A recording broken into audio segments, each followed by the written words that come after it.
அஸ்ஸலாமு அலைக்கும் வரஹ்மத்துல்லாஹி வபரகாத்துஹு. அன்பு நிறைந்த சகோதர சகோதரிகளே, அல்லாஹ் தஆலா அண்ணல் நபி ஸல்லல்லாஹு அலைஹி வஸல்லம் அவர்கள் குறித்து லக்கத் கான லகும் ஃபீ ரசூலில்லாஹி உஸ்வத்துன் ஹஸனா, அல்லாஹ்வுடைய தூதர்களிடத்தில் உங்களுக்கு அழகிய முன்மாதிரி இருக்கிறது என்பதாக அல் குர்ஆனில் குறிப்பிடுகிறான். அண்ணல் நபி அவர்கள் இவ்வுலக மக்களுக்கு முன்மாதிரியான வாழ்க்கை திட்டத்தை முழுமையாக வடிவமைத்து கொடுத்து நாம் கால் வைக்கின்ற அனைத்து துறைகளிலும் சிறந்த வழிகாட்டுதலை வழங்கிச் சென்றிருக்கிறார்கள். வீட்டில் வாழ்வது முதல் நாட்டை ஆள்வது வரை தெளிவான வழிகாட்டுதல்களை அவர்களின் அழகிய வாழ்வு நமக்கு வெளிச்சம் போட்டு காட்டும். அண்ணல் நபி அவர்கள் இவ்வுலகில் அவதரிப்பதற்கு முன்பு உலகில் முழுமையானதொரு ஆட்சி முறையோ ஆட்சி திட்டங்களோ இல்லை. தலைவர்களாக இல்லை, மக்கள் மக்களாக இல்லை.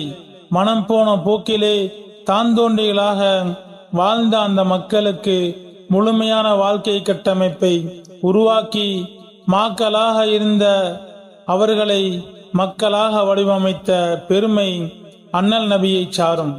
வாழ்க்கை, வழிபாடு, உறவு, குடும்பம், கூட்டு வாழ்க்கை, தனிமனித வாழ்க்கை, வணிகம், தொழில், குழந்தை வளர்ப்பு என அத்தனை விஷயங்களையும் திறம்பட போதித்தார்கள்.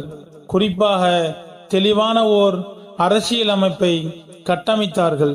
இன்று அரசியல் என்றாலே சாக்கடை என்று சொல்லுகிற அளவிற்கு அதன் நிலைப்பாடு மிக மோசமாக இருப்பதை நாம் கண்டு வருகிறோம்.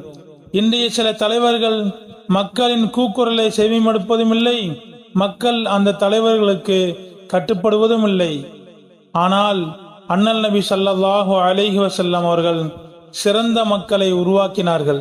சிறந்த தலைமைத்துவத்திற்கு வித்திட்டார்கள். அடிமையொருவர் உங்களுக்கு தலைவராக ஆக்கப்பட்டாலும் அவருடைய சொல்லை கேளுங்கள், அவருக்கு கீழ்ப்படியுங்கள் என்று கூறி தலைமையின் கீழ் கட்டுப்பட்டு வாழ வேண்டும் என்ற பக்குவத்தை மக்களிடம் போதித்தார்கள்.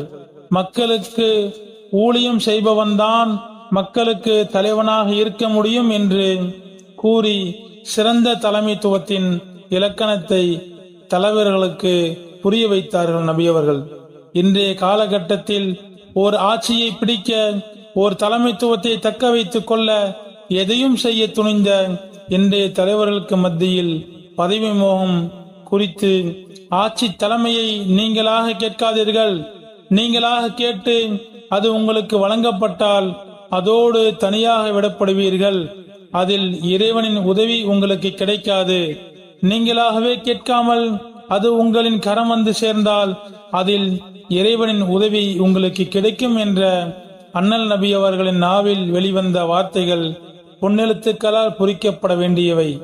மக்களாட்சியை எவ்வாறு மக்களுக்கு சேவை செய்யும் விதத்தில் நடத்துவது என்பதை அண்ணல் நபி அவர்கள் அன்றைய கால அரபிகளுக்கும் தம்முடைய தோழர்களுக்கும் தெளிவான முறையில் செயல்படுத்தியும் ஆட்சி செய்தும் காட்டினார்கள். இஸ்லாம் காட்டித் தந்த இந்த சிறந்த ஆட்சி முறைகளின் படி இன்றைய தலைவர்கள் நடக்க ஆரம்பித்தால் நாடும் வீடும் வளம் பெறும். இறைவா, அண்ணல் நபியின் முழுமையான வழிகாட்டுதலை பின்பற்றி வாழ எங்களுக்கு நீ கிருபை செய்வாயாக.